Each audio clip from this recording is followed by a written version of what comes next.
ஆண்டவராய் இயேசு கிறிஸ்துவின் நாமத்தினாலே இந்த விடுதலை தேடி நிகழ்ச்சிக்கு உங்களை வரவேற்கிறேன். நடைமுறை கிறிஸ்தவம் என்கிற தலைப்பின் கீழே பல நாட்களாக நம்ம கற்றுக்கொண்டிருக்கிறோம். குறிப்பாக இப்போ நம்ம ரோமர் 13வது அதிகாரத்துக்கு வந்துட்டோம். 13வது அதிகாரம் முதல் பகுதியே பார்த்தீங்கன்னா 1 முதல் 6 வசனங்கள் பார்க்கும் பொழுது ராஜ்யத்துக்கு ஒரு அரசாங்கத்துக்கு கீழே ஒரு குடிமகனா நம்ம எப்படி இருக்கணும் அப்படின்னு சொல்லி. இன்ஃபேக்ட் கிறிஸ்தவங்களுடைய கிரேட்டஸ்ட் ரெஸ்பான்சிபிலிட்டி அப்படின்னு பார்க்கும் பொழுது, அல்லது one of the greatest responsibilities என்ன அப்படின்னா, being a good citizen of the country. ஒரு தேசத்துல நாம எந்த அரசாங்கமா இருந்தாலும் ஒரு நல்ல குடிமகன்களாக நாம வாழ்கிறோமா என்பது நம்மளுடைய ரெஸ்பான்சிபிலிட்டியா இருக்கு. ஏன்னா பவுல் இந்த ஒரு கிறிஸ்தவன் எப்படி வாழணும்னு சொல்லி 12வது அதிகாரத்துல இருந்து ஆரம்பிக்கும் பொழுது, ஒரு தனிப்பட்ட கிறிஸ்தவனா எப்படி வாழணும், ஒரு கிறிஸ்தவ சமுதாயத்துக்குள்ள எப்படி வாழணும், ஒரு பொதுவான சமுதாயத்துக்குள்ள எப்படி வாழணும், அவனை பகைக்கிறவர்கள் மத்தியில் எப்படி வாழணும், அதற்கு அடுத்து ஒரு தேசத்தின் அரசாங்கத்துக்குள்ள எப்படி வாழணும் அப்படின்னு எழுதுறாரு. அதுலதான் நம்ம இந்த பகுதியை பார்க்குறோம். அதுல 2 பகுதியா நம்ம கடந்த சில நாட்கள்ல டிஸ்கஸ் பண்ணோம். ஒன்று, எல்லா அதிகாரமும் தேவனால் நியமிக்கப்பட்டிருக்கிறது, தேவனால் அன்றி இந்த அதிகாரம் நியமிக்கப்படவில்லை. அதனால நான் எப்படிப்பட்ட ஒரு நபரா இருக்கணும், எந்தவித ரெபல்லியஸ் ஆட்டிடியூட், அதாவது மீறுதல் மனப்பான்மை இல்லாம கீழ்ப்படியக்கூடிய மனப்பான்மையோட வாழணும் அப்படிங்கிறத நம்ம சவுலுடைய வாழ்க்கையிலிருந்து, தாவீதோட வாழ்க்கையிலிருந்து, இன்னும் சொல்ல போனா மிரியாம், மோசே, ஆரோன், நாடாப், அபிகு, இப்படி பல பேரோட வாழ்க்கையிலிருந்து நம்ம கற்றுக்கொண்டோம். இதற்கு அடுத்து the other side of the coin அப்படின்னு பார்த்தோம்னா, நாணயத்தினுடைய இன்னொரு பக்கம் இந்த அரசாங்கம் எப்படி இருக்கணும். ஏன்னா அந்த 6 வசனத்திற்குள்ளேயே நிறைய காரியத்தை அங்க பவுல் சொல்றதை பார்க்கிறோம். அந்த அரசாங்கம் எப்படி இருக்கணும்னு சொல்லும் பொழுது, அவர் அதிகாரிகள் நற்கிரியைகளுக்கு அல்ல துர்க்கிரியைகளுக்கே பயங்கரமாக இருக்கிறார்கள் அப்படின்னு எழுதுறாரு. அப்போ ஒரு மோசமான கிரியை செய்யறவன் தான் அதிகாரியை கண்டு பயப்படணுமே தவிர நல்ல கிரியை செய்யறவன் பயப்படணுங்கிற அவசியம் இல்லை. அப்படிப்பட்ட அதிகாரியா இருக்கணும். எல்லாரும் அதிகாரியை கண்டா பயப்படுறாரு சார் அப்படின்னா அந்த அரசாங்கம் நல்ல அரசாங்கம் இல்லை.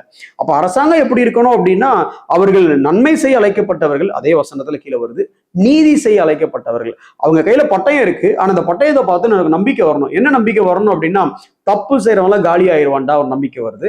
தப்பு செய்யறவனுக்கு பயத்தை கொடுக்குது அந்த பட்டயம். இன்னொரு பக்கம் எனக்கு இன்னொரு நம்பிக்கை என்னன்னா, அந்த பட்டயம் இருக்கிறதுனால எனக்கு நீதி உண்டாகும் அப்படிங்கிற நம்பிக்கை. இப்படி ஒரு அரசாங்கமும் எப்படி இருக்கணுங்கிற அந்த பேலன்ஸ்ட் வே ஆஃப் டீச்சிங்கை அந்த இடத்துல பார்க்குறோம். இன்னைக்கு அதே பகுதியை குறித்து தியானிக்க போறோம். நான் கடந்த சில எபிசோட்ல சொல்லும் பொழுது the prime responsibilities of a government சொல்லும்போது 2 காரியத்தை சொன்னேன்.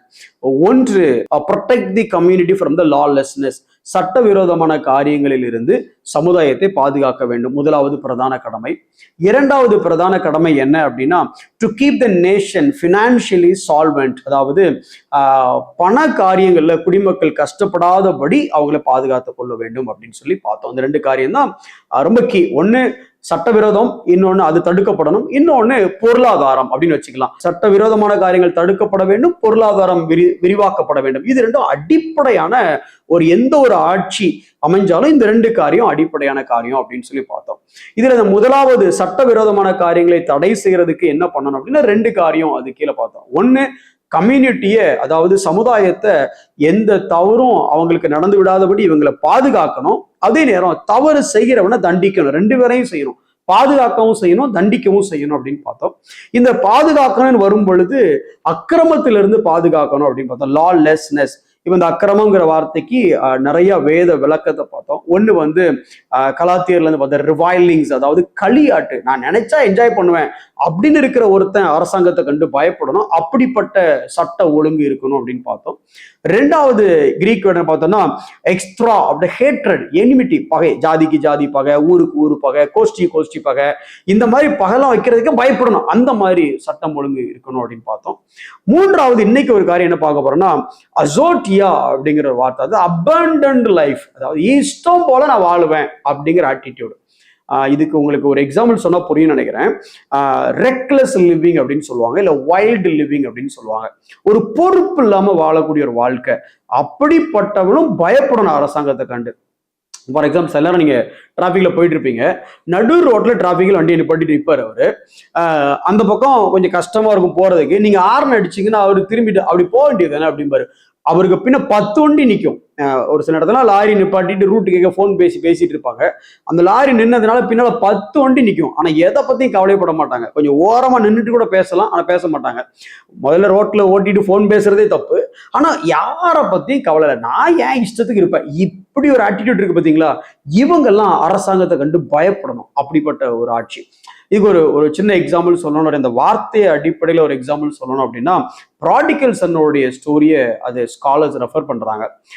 லூக்கா 15வது அதிகாரம் 13வது வசனத்துல உங்களுக்கு கதை தெரியும்.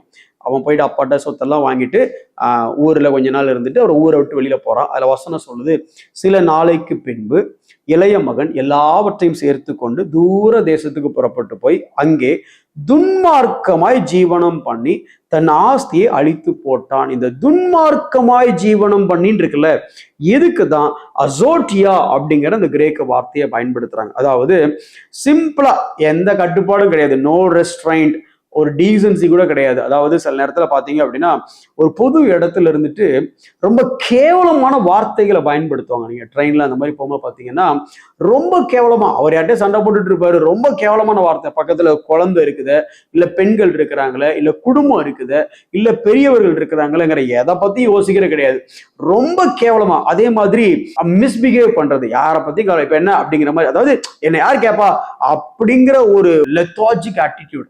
இந்த மாதிரி மக்கள் சட்டத்தை கண்டு பயப்படணும். ஏன்னா இந்த கெட்ட குமாரன் அவன் பணம் இருக்கும் பொழுது நம்ம அப்பாவுடைய பணத்தை எடுத்துட்டு வந்தோமே அப்படிங்கிற ஒரு தாட் அவனுக்கு வரல. இந்த பணத்தை எடுத்துட்டு வந்த அர்த்தம் நம்ம அப்பா செத்ததான் நம்ம கன்சிடர் பண்றோமே அப்படிங்கிற தாட் வரல. சரி, இப்படியே வாழ்ந்துட்டு இருந்த எதிர்காலம் என்னவா இருக்கும் அப்படிங்கிற தாட்டும் வரல.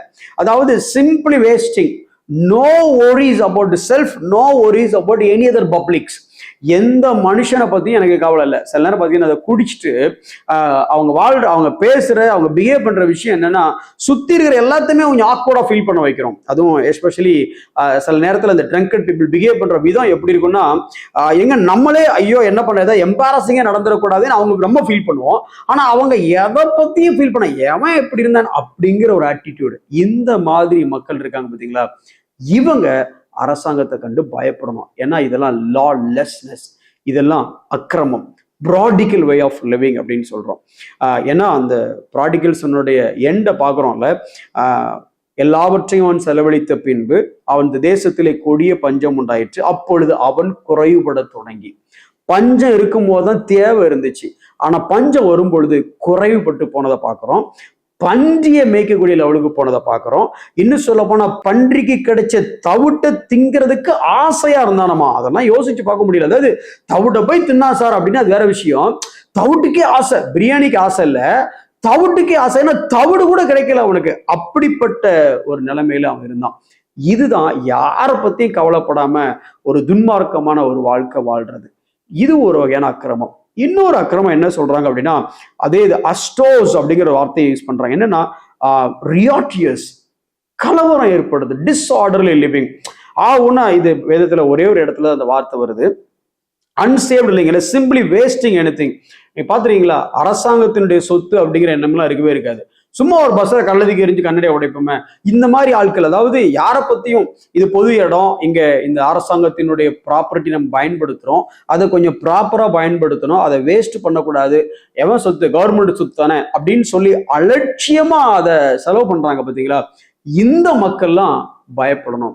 அதாவது ரோட்டை டேமேஜ் பண்றதா இருக்கட்டும், இல்ல பொது சொத்தை டேமேஜ் பண்றதா இருக்கட்டும், ஒரு சென்சிபிளா நாம இன்னைக்கு இதை பண்ணிட்டு போனா நமக்கு பின்ன வரவங்க என்ன ஆவாங்க அப்படின்னு யோசிக்காம, அதாவது கொஞ்சம் கூட மற்றவர்களை பற்றி யோசிக்காம, அரசாங்கத்தினுடைய காரியம் யோசிக்காம அதை ஸ்பாயில் பண்றது, இந்த மாதிரி காரியங்கள், இது எல்லாமே அக்கிரமம். இது எதுக்கு நம்ம படிக்கிறோம் அப்படின்னு யோசிக்கலாம். ஒரு பக்கம் அரசாங்கம் இந்த மாதிரி லாலெஸ்னஸ் இருக்கிறவங்கெல்லாம் அவங்களை கண்டு பயப்படணும். களியாட்டு பண்றவன் பயப்படணும், கலகம் பண்றவன் பயப்படணும், பகையை உண்டாக்குறவன் பயப்படணும், ப்ராடிகல் லிவிங் அதாவது இஷ்டம் போல வாழ்றவன், இவங்கெல்லாம் அரசாங்கத்தை பார்த்து பயப்படணும்.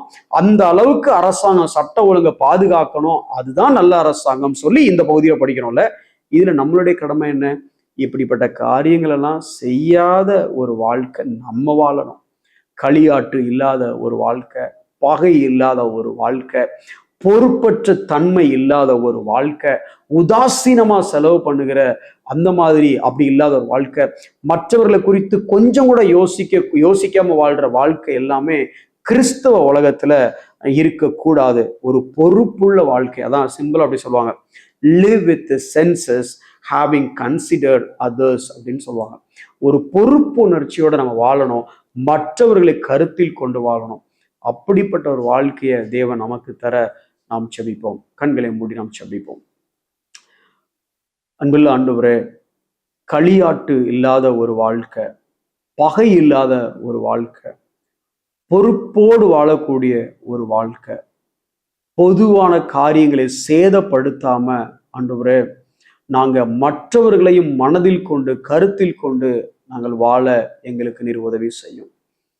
இந்த அரசாங்கத்தின் கீழே நாங்கள் வாழும் பொழுது இவர்கள் நல்ல சிட்டிசன் பேர் எடுக்கிறத விட இவர்கள் கிறிஸ்தவர்கள், அதனால இவங்க ஒரு ரைட் சிட்டிசனா வாழ்றாங்கன்னு சொல்லி உங்களுடைய நாமத்துக்கு மகிமை உண்டாக நாங்கள் வாழ எங்களுக்கு நீர் உதவி செய்யும். இயேசுவின் நாமத்தில் ஜெபிக்கிறோம் நல்ல பிதாவே, ஆமென்.